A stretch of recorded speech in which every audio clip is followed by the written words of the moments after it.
Human finds alien girl crying in the snow, but human sees no footprints behind her. Hello everyone. Before we begin today's story, I have a small favor to ask. Please hit subscribe and turn on the notification bell so you never miss our channel's new videos. It's quick, free, and the best way to support us in bringing you more dramatic stories. Your support means the world to us. Where are you watching from? Drop your city or country in the comments below. Thank you very much. Now, let's return to our main character. The wind screamed across the frozen clearing as Evan Carter tightened the straps on his utility pack, his breath turning to thin fog in the beam of his headlamp. The storm had rolled in faster than any forecast predicted, dragging sheets of dry snow that stung against the exposed skin of his cheeks. His boots crunched through the powder, each step sinking just enough to make the trek feel endless. He muttered to himself, more out of habit than frustration, trying to keep his focus sharp while checking the flickering signal meter in his glove. A broken relay tower somewhere out here had cut half the district's communications, and he was the only technician close enough to respond before nightfall made travel impossible. Then he heard it, a soft, trembling sound carried through the wind. Not the groan of metal, not shifting ice. A quiet cry. Evan froze. He turned slowly, sweeping the thin beam of light across the clearing. The snow swirled so thickly it looked like drifting smoke, but the sound came again, faint and fragile. He followed it. The temperature felt like it dropped another 10 degrees as he stepped beyond the tree line. His headlamp finally caught a shape. Small, curled, trembling. A girl. An alien girl. She sat in the snow with her knees pulled to her chest, arms wrapped tight, as if holding herself together. Her skin, pale blue like moonlit water, shimmered as the flakes touched her. Violet eyes lifted to him, wet and wide, fear mixing with something lonelier than the cold. Evan's breath hitched. She looked barely older than a teenager. She wasn't dressed for this weather. She shouldn't have survived more than a minute out here. But what stunned him wasn't her tears. It was the snow around her, perfect, untouched, smooth as glass. No footprints, no trail, nothing to show she had ever walked here. As if the storm had set her down like a falling leaf. Evan slowly lowered to one knee, careful not to startle her. His gear creaked softly, the only sound between them besides the wind. "Hey," he said gently, letting his voice settle into the warm tone he used with frightened clients during outages. "You okay? Are you hurt?" She shook her head, but tears kept slipping down, freezing before they reached her chin. He shrugged off his jacket, ignoring the cold that slapped his arms instantly, and draped it around her shoulders. She didn't pull away. Her hands clutched the fabric tightly, like she had never been given something warm before. "My name's Evan," he said softly. "I'm here to help." Her lips parted, voice barely a whisper. "Leary."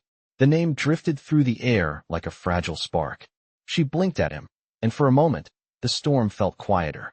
Evan glanced at the smooth snow again, untouched in every direction. It sent a small chill through him that had nothing to do with the weather. He didn't know who she was or how she got here, but one thing was certain. No one should be left crying alone in a storm. He held out his hand. "Come on, let's get you somewhere warm." And slowly, with a hesitant trembling motion, her fingers reached for his. Snowflakes drifted across Evan's gloves as he helped Leary to her feet, her fingers light and cool against his palm. She stood unsteadily, the jacket wrapped around her small frame, the fabric almost swallowing her. The wind pulled at her silver hair, strands fluttering like thin ribbons caught in the storm. Evan kept his movements slow, calm, the way he would approach a scared animal that needed reassurance more than questions. His headlamp cut through the swirling white as he guided her toward the narrow line of trees, offering some shelter. Leary stayed close, her steps small, almost weightless. Too weightless. He glanced back once, instinctively checking for tracks in the snow. His boots left clear impressions, crisp outlines pressed deep into the powder. But beside his, the surface remained perfect and smooth, as if she floated instead of walked. Leary caught him looking, her eyes lowering slightly, not ashamed but resigned, like she had seen that reaction before. He said nothing. Some things did not need to be pushed, not when someone was trembling from cold and fear. The wind eased slightly as they reached the tree-line, branches bending under fresh layers of ice. Evan found the partial shelter of a shallow snow overhang, created by old drift patterns and supported by the low roots of a fallen tree. It was not ideal, but it blocked the worst of the wind. He knelt and tested the floor with his gloved hand, pressing until the crust cracked just enough to show softer snow beneath. "It will hold," he murmured. Leary watched him, silent, her breath barely visible in the cold. He activated the small heat cell from his pack, placing it near the center of the hollow. The cell glowed a muted amber as it warmed the air around them. Leary's shoulders eased as the warmth reached her, her eyes reflecting the soft light like polished amethyst. She tucked her knees in again, but the shivering slowed. Evan unfastened his thermos and offered her a sip of warm electrolyte broth. She hesitated only a moment before accepting, holding the metal container with careful hands. Steam curled upward in gentle spirals. "Thank you," she whispered, her voice fragile but sincere. "You did not have to stop." Evan shrugged, adjusting the heat cell. Nobody should be left out in weather like this. Her gaze lifted slightly, studying him with an intensity that felt older than her appearance. Most would walk past, or be afraid. He scraped frost off his sleeve, choosing his words with care. Fear is not always a good excuse. Leary looked down at the smooth snow at her feet, untouched even where she Saturday. "People fear what they cannot explain," she murmured. "And I do not. I do not stay in one place long enough for anyone to understand." Evan settled beside the heat cell, close but not crowding her. The storm outside muffled into a gentle hiss against the snow drift, turning the world into a small glowing cave of amber light and pale blue reflections. "Well," he said softly, "you are here now." Her eyes flicked toward him, surprised at the simplicity of the statement. The storm rumbled in the distance, but in their small shelter, the air felt warmer, steadier. Leary breathed in slowly, her voice barely more than a sigh. "I have never been helped before." Evan met her gaze, seeing something like hope stirring behind the violet sheen. "There's a first time for everything." The heat cell pulsed with a steady amber glow, warming the narrow shelter just enough for Evan to feel the cold releasing its grip on his fingers. Snow continued to whisper outside, a soft curtain of white falling over the trees. Leary sat across from him, her hands wrapped gently around the thermos, as if holding something fragile and newly found. Her eyes reflected the dim light, shifting between violet and silver as she watched the rising steam. Evan checked his wrist display, tapping the frozen screen until it flickered back to life. The relay tower signal was still down, the beacon barely blinking. He exhaled slowly. "We are going to need to move soon," he said, adjusting the strap on his pack. "The storm is not going to let up for long." Leary nodded, but her gaze drifted toward the outside world. Snowflakes clung to her hair, melting before they touched the jacket he had given her. "I can try to walk," she whispered. "If you wish." Evan studied her posture, the way she held herself delicately, like someone unfamiliar with the sensation of weight. "We will take it slow," he said, keeping his tone warm. "No rush." She blinked, processing the concept. "Most people rush," she murmured, "especially when they want answers." Evan brushed frost from the heat cell and placed it back into his pack. "I figure answers come when they are ready." Her eyes lifted sharply, as if no one had ever said that to her before. When they stepped out from the shelter, the wind met them again, gentler than before, but still carrying thin streaks of ice. Evan walked ahead, lifting branches aside, clearing the way where he could. Leary followed, her steps soft and silent. He kept glancing back, partly to check on her, and partly because the lack of tracks behind her still pulled at his mind in a quiet, unsettling way. But he focused on her breathing, the small puff of warm air escaping her lips, proof she was here, real, present. After a few minutes, he slowed and waited for her to catch up. "How are you holding up?" he asked. Leary's expression softened. "It is warmer now," she said. "With you." Evan felt a small smile tug at him, surprised by the simple honesty in her voice. He pointed through the drifting snow toward a faint blinking light on a distant hill. "That tower is our goal.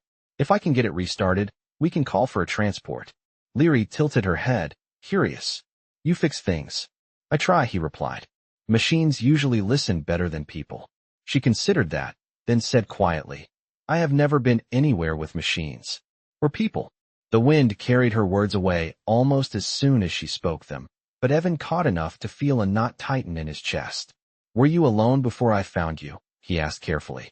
She stopped walking, looking down at the perfectly untouched snow beneath her feet. The flakes around her did not even shift with her movement. "I am always alone," she whispered. "I do not belong to the world the way others do." Evan stepped closer, not touching her, but close enough that she could feel the warmth from his jacket. "Well," he said softly, "right now you are with me." Her eyes lifted, wide and shining, and for the first time since he had found her, the trembling in her voice faded. The storm thinned overhead, revealing a pale slice of sky, and in that quiet moment, something about the world felt less cold. The climb toward the relay tower grew steeper, the slope coated in a slick layer of fresh powder that shifted under Evan's boots. He planted each step with deliberate weight, testing the ground before moving forward. Behind him, Leary followed with that same impossible lightness, her feet never sinking, her presence gliding rather than walking. The blinking tower light grew brighter as they approached, pulsing steadily like a heartbeat in the white distance. Evan glanced over his shoulder to make sure she was still close. Her violet eyes reflected the flashing signal, giving her an almost luminescent look in the muted daylight. "We are getting there," he said, breath visible in the cold air. "Once I get the junction panel open, I can check the connections." Leary tilted her head, studying the structure rising ahead of them. "You understand these systems," she said softly, as if it were something rare. He chuckled under his breath. "I work with them every day. Nothing fancy, just routine repairs." She seemed to consider that, her gaze drifting back to him with quiet admiration, the kind that made Evan straighten slightly without realizing it. The base of the relay tower was half buried under wind-driven snow. Evan brushed off a thick layer with his gloves before removing the small toolkit from his pack.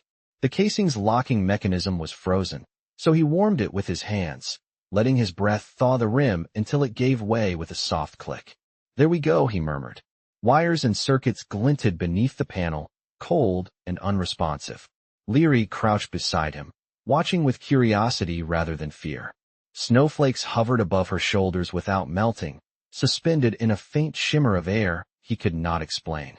Evan pretended not to notice. He focused on reconnecting the power cell, fingers moving in practiced motions. "Does it always feel like this?" Leary asked quietly. He looked at her. "Feel like what?" "Fixing things. Making broken pieces work again." Evan paused, the cold stinging the tips of his ears. "Honestly, most days it is just a job. But sometimes," he tightened one connection, then continued, softer. "Sometimes it feels good to help something come back to life." Leary's expression shifted, a fragile kind of understanding settling over her features. "I have never brought anything back to life," she whispered. "Everything I touch stays the same, or disappears." He opened his mouth to ask what she meant, but the relay core flickered suddenly, humming faintly as power began to reroute. The tower's beacon steadied, its blinking now stronger and more rhythmic. "Yes," Evan said, relief mixing with triumph. "Signal is back." A soft smile touched Leary's lips, small and grateful. The shifting wind carried the sound of distant static as the tower regained full function. Evan leaned back on his heels, wiping snow from his gloves. "We should get a transport in no time." Leary looked upward at the glowing beacon. "You restored its voice," she said. "Now others will hear it." Evan nodded. "That is the hope." But when he looked back at her, she was staring at him in a way that made the cold fade for a moment. "You restore more than machines," she murmured, so quietly he almost missed it. The wind slowed, the world holding its breath around them, as if listening to something delicate and new forming in the silent space between their words. The restored beacon pulsed overhead, casting a steady rhythm of light across the snowfield as Evan packed away his tools. The quiet hum of the tower felt reassuring, a gentle reminder that help was on the way. He rubbed his chilled hands together, trying to coax warmth back into his knuckles. Leary stood a few steps away, her gaze fixed on the blinking tower as if it were something sacred. The soft glow reflected across her pale blue skin, giving her an almost celestial appearance against the stark winter landscape. "It will not be long now," Evan said, closing his pack. "The nearest outpost should be picking up the signal soon." Leary nodded slowly, but there was something troubled in her eyes, a softness that had replaced the earlier fear. He stepped beside her, not too close, letting her choose the space between them. "You are safe now," he said gently. "Once the transport gets here, we will get you somewhere warm. Maybe find out where your people are." She lowered her head slightly. "I have no people." The words were simple, but they hit the air with a quiet heaviness that made Evan pause. He waited, letting the silence stretch without pressuring her. Leary lifted her hand, letting a snowflake land on her palm. Instead of melting, it hovered as if suspended on a thin cushion of air. She watched it for a long moment before it drifted away on a faint shimmer. "I do not belong to any place," she whispered. "I appear where the world is thin. I vanish when it grows too heavy. Nothing holds onto me. Not land. Not matter. Not time." Evan exhaled softly, trying to wrap his mind around what she was saying. She was not speaking like someone describing a journey. She was describing an existence. "But you are here," he said quietly. "Right now." She looked at him, eyes bright with a fragile hope. "Yes, with you. I am here." The wind shifted gently, brushing past them like a slow sigh. Evan kept his voice warm. "Then we will figure the rest out later. One step at a time." Leary studied him as if trying to understand something deep and unfamiliar. "Humans do that," she murmured. "You move one step at a time, even when you are frightened." He chuckled, his breath forming a soft cloud. "It is easier than thinking 10 steps ahead." "Is it?" she asked, almost curious. "For me it is." The distant sound of static crackled faintly from his wrist display. Evan checked the screen. "Transport is 30 minutes out," he said. "We should move to the clearing so they can spot us." Leary nodded, though her expression flickered with reluctance. He wondered why until he realized she was looking at their footprints in the snow, his deep and heavy, hers non-existent. She hesitated before following him, her steps floating silently over the surface. "Does that bother you?" Evan asked softly. She shook her head, though her eyes told a different story. "It reminds me that I am not like you." Evan stopped, turning toward her. "Different does not mean wrong, Leary." She blinked, taken aback by the certainty in his voice. "You say that so easily." "Maybe because I have seen a lot of broken things fixed," he said. "Not by making them the same, just by helping them be what they are meant to be." Her gaze softened, the tension in her face easing. For a moment, the storm around them seemed to thin again, the snow falling slower, as if listening.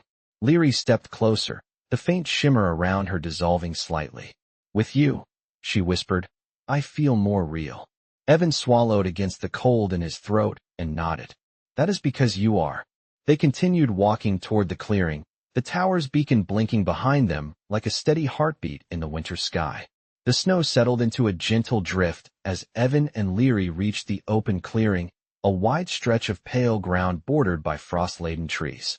The sky above them had softened from storm gray to a muted silver, the kind of light that made every breath feel suspended in time. Evan checked his wrist display again. The transport signal blinked steadily, moving closer. 20 minutes out. Maybe less if the wind stayed calm. Leary stood beside him, her gaze fixed on the horizon where the sky met the endless sweep of white. The faint shimmer that usually surrounded her was dimmer now, almost fading with each breath she took. Evan noticed it and stepped slightly closer. "You doing all right?" She hesitated before answering. "I do not know." Her voice had a thin, drifting quality, like snow lifting off a branch. "This world feels heavy. I am not used to staying this long." Evan frowned gently. "You are fading?" Leary lifted her hand. Snowflakes settled above her palm, held again by that invisible cushion of air. But instead of floating smoothly, they wavered, trembling and unstable. "I am not meant to remain," she whispered. "I am meant to pass through." Evan kept his voice steady. "You are not passing through today." She looked at him, surprise warming her eyes. "You say that as if you can decide it." "Maybe I cannot," he admitted. "But I can stay with you until help arrives. That is something I can do." Leary absorbed his words as though trying to make sense of a language she had never learned. Her shoulders eased a little, tension loosening in small, subtle ways. The wind shifted, sweeping across the clearing in a slow arc. Evan adjusted his stance, shielding her from the gust. "Humans do that," she murmured. "You shield things that are fragile." "Not fragile," Evan corrected. "Just different." She studied him closely. "Different does not frighten you." I have fixed enough strange machinery to stop being scared of unusual things, he said lightly. And you are not a problem to fix. The faint shimmer around her flickered again, softer now. Then what am I to you?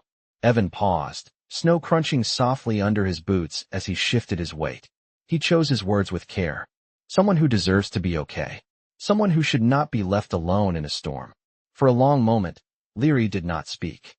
The clearing fell quiet except for the soft hum of the tower's beacon echoing from behind them. Her eyes glistened, reflecting the muted sky. No one has ever said that to me, she whispered. Not in any world. Evan looked out toward the horizon where the transport beacon faintly flickered against the silver clouds. Well, he said softly, today is a new first for both of us. Leary stepped closer, the air around her warming slightly, the shimmer settling into a gentle glow instead of its earlier frantic flicker. She looked up at him, voice steadier now. When you speak, the world stops pulling me away. Evan felt something tighten in his chest, a quiet, protective feeling he did not fully understand but did not question. Then I will keep talking, he said, offering her a small smile. At least until the transport gets here. Her lips curved faintly, almost a smile, but more a fragile echo of one. I would like that. The sky brightened just enough for them to see the approaching glint of metal far in the distance, moving steadily toward them, a promise cutting through the winter haze. And in that moment, as the clearing filled with a quiet stillness, Leary stood a little more firmly on the snow, her presence clearer, her form sharper, as if Evan's words anchored her more than the world ever had. The transport's distant glint grew sharper, cutting through the silver sky in a slow, steady arc. Evan watched its approach on his wrist display, the signal growing stronger with each passing minute. But beside him, Leary grew strangely still, her posture tightening as if listening to something only she could hear. The shimmer around her flickered again, thin threads of light drifting off her form like dust carried by a faint breeze. Evan stepped closer. Leary? You all right? She blinked, her eyes distant for a moment before focusing on him. Something is changing, she whispered. The world is trying to take me back. Evan felt a quiet tension settle in his chest. Hold on. Stay with me. The transport is almost here. Leary lifted a hand toward the approaching craft, though she was not reaching for it. She was steadying herself, anchoring against something unseen. It is not the transport, she murmured. It is the space between places. It pulls harder when I remain too long in one world. The wind brushed across the clearing, but this time, it did not feel cold. It felt charged, as if the air itself was unsure whether she belonged to it. Evan moved a half step closer. Tell me what you need. Her gaze softened at the sincerity in his voice. I do not know, she said quietly. I have never stayed long enough to feel this. The shimmer brightened again, and Evan saw the snow around her shift subtly, a faint ripple in the powder as if reality bent a little where she stood. Her fingers trembled. He reached out instinctively, not to grab her, but to offer his hand, open and steady. Then hold on to me, he said. Even if the world tries to take you, hold on. Leary stared at his hand, her expression a mix of wonder and fear. Humans, she whispered. You choose even when it hurts. It does not hurt, Evan said gently. Not if it means helping you stay. She placed her hand into his, light as frost, yet warm at the core. The shimmer around her steadied, the flickering slowing as if his touch gave her something solid to hold on to. Her voice wavered. When I touch you, the pull weakens. I feel more here. Evan nodded. Then stay with me until the transport lands. You do not have to fight this alone. The faint whir of engines drifted across the clearing, the transport descending in a smooth glide, lights blinking in a rhythmic pattern. Snow swirled gently beneath the craft, caught in its landing currents. Leary looked at it, her hand still in his, her presence more grounded than it had been since he first found her in the storm. What if they cannot help me? She asked softly. Then we figure it out together. Evan replied without hesitation. Her eyes glistened, not with tears this time, but with something steadier, something like trust. The transport touched down, its lights casting warm beams across the frozen clearing. Evan squeezed her hand gently. You are not disappearing today, he said. Leary drew a slow breath, her voice trembling with the smallest hope. Then I will try to stay. And as the transport door opened with a soft hiss, her form held steady beside him, more solid than the drifting world had ever allowed her to be. The transport settled into the snow with a soft whir, its landing lights sweeping across the clearing like slow-moving suns. Evan felt Leary's hand tighten around his, her grip light but steady, as if she were anchoring herself to the moment. The ramp unfolded with a gentle hiss, releasing a wave of warmer air that rolled toward them. 2 crew members stepped out, bundled in insulated gear, their visors reflecting the pale winter landscape. One lifted a hand in greeting. "Evan Carter?" Evan nodded. "Relay tower was down. I restored the signal." The crew member gave a thumbs up, but his gaze drifted to Leary, curiosity sparking behind his helmet. "And your companion?" Leary shifted slightly, her shimmer flickering in a faint ripple across her shoulders. Evan positioned himself a little closer to her, not in a protective way exactly, but in a grounding one. "Her name is Leary," he said. "She needs help." The other crew member stepped forward slowly, their voice gentle. "We can run medical scans on board. No needles. No contact, just imaging." Leary's eyes widened, uncertainty passing through her expression. "Machines will not understand me," she whispered. "I am not made of what they read." Evan squeezed her hand lightly. "They will not hurt you. And if anything feels wrong, we walk right back out." Her gaze lifted to his, searching for reassurance, finding it in his calm steadiness. The shimmer around her steadied again. "I will try," she said softly. They walked toward the ramp, snow crunching under Evan's boots while the ground remained perfectly smooth beneath Leary's feet. The crew members exchanged confused glances, but said nothing. Inside the transport, warm lights glowed along the ceiling. The air smelled faintly of metal and heated circuitry, a comfortable contrast to the biting cold outside. Leary paused just past the threshold, her form wavering slightly, as if the air itself pushed back against her presence. Evan noticed immediately. "Leary," he said quietly, "you with me?" She nodded slowly, though her voice wavered. "Worlds resist each other. This is not my kind of space." "Then lean on me if you need to," Evan said. "You are not facing this alone." Her expression softened, the tension melting from her features as she steadied herself. The scanner unit hummed to life, projecting soft rings of light that circled around her. Leary remained still, her eyes following each arc as if watching unfamiliar stars. The display flickered with unreadable data, shapes and signatures that did not match any known life form. The technician frowned, adjusting controls. "I have never seen readings like this." Evan stepped closer. "What does it mean?" "She is phasing," the technician said, baffled. "Not disappearing. Not materializing. Something in between." Leary's voice drifted softly. "That is what I am. Not fully here. Not fully gone." Evan met her gaze. "Then we help you stay in the middle. At least until you choose otherwise." She blinked, emotion trembling in her eyes. "No one has ever offered me choice." Evan felt his chest tighten, not from fear, but from something deeper. "You have one now. As long as I am here, you do." The shimmer around her pulsed gently, no longer chaotic, but calm, drawn toward him like a quiet tide meeting shore. And for the first time since he found her in the snow, Leary looked less like someone slipping through worlds and more like someone choosing to remain. The scanner lights dimmed one by one until only a soft glow remained around Leary, tracing her outline like a fragile echo of her presence. Evan stood close, his hands steady at his sides, watching the shimmer around her flicker in slow pulses. The technician stepped back, unsure, respectful. "Whatever she is," he said quietly, "she is stabilizing near you. I do not understand how, but it is happening." Leary's eyes lifted to Evan, searching for confirmation, as though she needed his reaction to believe the truth. "It feels quieter," she whispered. "The pull, the drifting, all of it." Evan offered a small smile. "Then maybe you are not supposed to disappear today." Her fingers brushed against the edge of the scanner platform.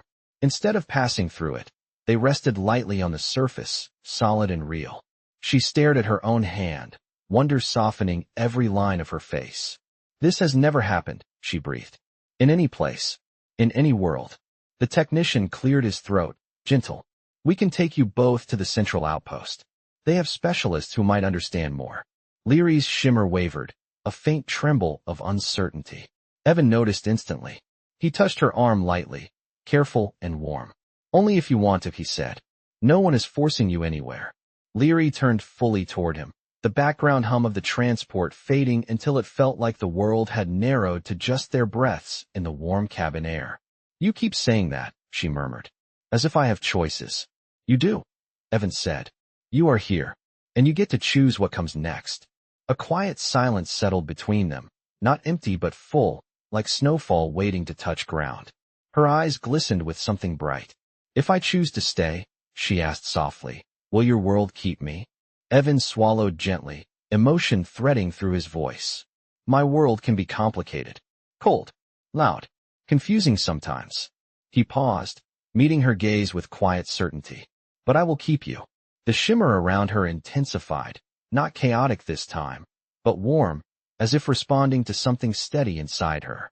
The technician stepped back, giving them space as Leary took a slow, shaky breath. And then, for the first time, her feet pressed softly into the cabin floor, leaving the faintest indentation. Evan saw it, the small imprint, barely there, but real. Leary followed his gaze and gasped softly, covering her mouth with trembling fingers. I am touching the world, she whispered, voice breaking in awe. I am actually touching it. You are, Evan said. You really are. Her eyes lifted to his, filled with a fragile joy that shimmered brighter than the light around her. She stepped closer, slow and deliberate, and the floor accepted every step. Evan, she said, her voice steady and gentle. When you found me, I was not a person. I was a moment. A flicker between places. He shook his head softly. You were always a person. You just needed someone to see you. Snow dusted her hair as the cabin door slid open again, letting in a soft wave of winter air, but she did not waver this time. She stood firmly beside him, real and present. Then take me to your world, she whispered. I want to learn how to stay. Evan extended his hand, the same steady gesture he offered her in the snow. She placed her hand in his without hesitation. And as the door closed and the transport lifted into the pale sky, the last thing he saw was the reflection of the cabin lights in her violet eyes, bright, warm, and for the first time, unmistakably human in the way they held hope.